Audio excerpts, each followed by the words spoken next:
The clock in Aisha's grandmother's house had always ticked a little slower than the world around it. It was a tall, wooden thing, hand-carved, heavy, and ancient, its pendulum swaying like a heartbeat that refused to quit. Aisha remembered that sound from her childhood. Tick, tock, tick, tock. It used to lull her to sleep during monsoon nights, when rain would slide down the windows like ghosts trying to get in.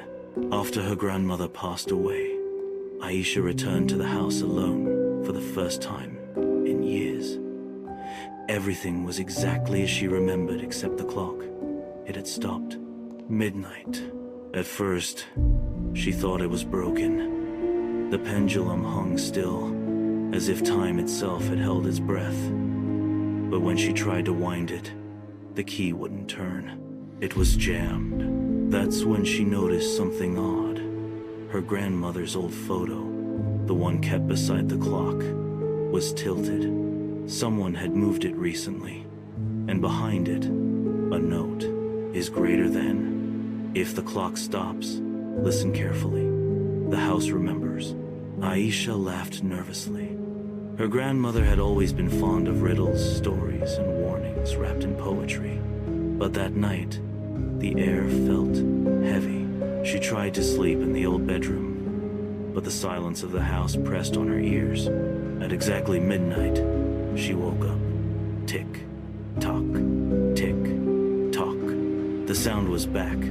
The clock was moving, but when she looked at it, the hands were still stuck at 12. The sound wasn't coming from the clock, it was coming from inside the walls. Aisha froze. Her heart drummed in rhythm with the phantom ticking. She turned on her phone's flashlight and walked toward the clock. The closer she got, the colder the air became, and when she touched the wood, she felt it vibrate, like a heartbeat. The phone light flickered, and for a moment, the glass face of the clock reflected something behind her, a shadow standing by the doorway. She spun around.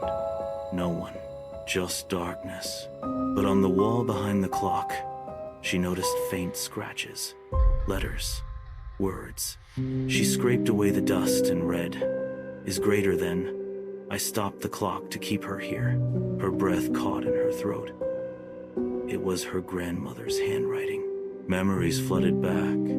How her grandmother used to whisper to the clock, telling it secrets, as if speaking to someone trapped inside.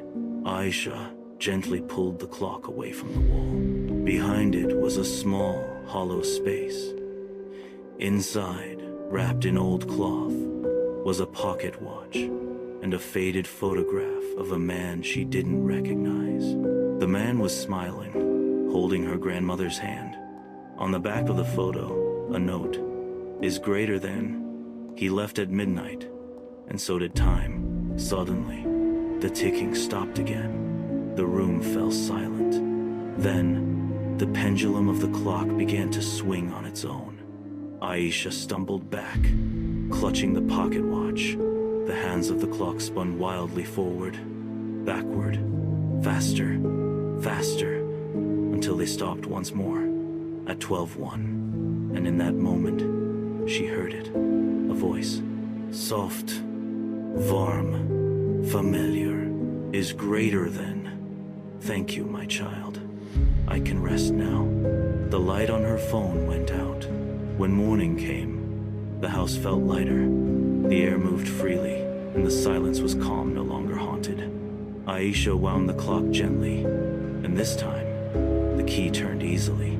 The pendulum began to move again. Tick, tock, tick, tock. She placed the pocket watch beside her grandmother's photo. The time on both read the same, 12:01. And for the first time in years, the house finally felt alive again. Is greater than. Some clocks don't measure time. They hold on to memories. And when they stop, it's not because they're broken. It's because they're waiting to say goodbye.